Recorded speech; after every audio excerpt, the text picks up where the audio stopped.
Ano masabi mo rito sa Gulugod Baboy, tol? Maganda sa Gulugod Baboy. Sa place pa lang, wala kang masabi. Tama naman, ang luwag ng campsite. Pati ng tao, pwede. Malawak talaga. Patag, Patag, padamo. Masarap, masarap dito. hindi Mahangin. masukal. Hindi naman masukal. Masukal sa kagubatan. Sa forest ka eh. Pero dito, sa campsite, ang ganda na. mga ilang oras akyat? 1 hour lang ang akit, sir. Budget? Ang budget, siguro mga gano'n lang budget ng mga 500. Pwede na siguro. Balikan.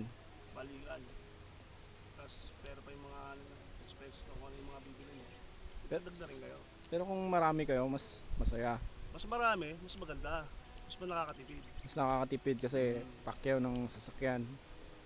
Tayo kayo ng sasakyan. Ambag-ambag na lang. Mambag na lang kayo. Pero ang ganda talaga eh. Ang ganda.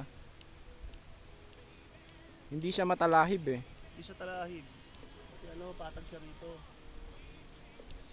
Kita mo naman yung place. Mapag. Ganda talaga eh. Malamig na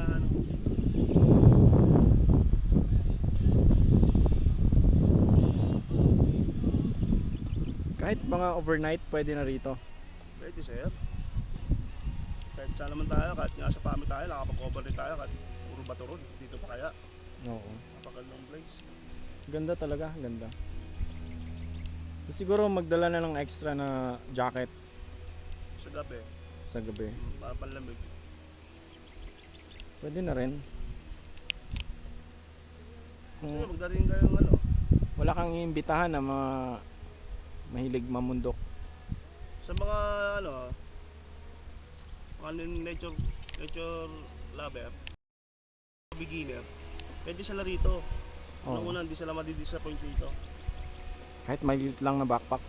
Kahit malit ng backpack, pwede.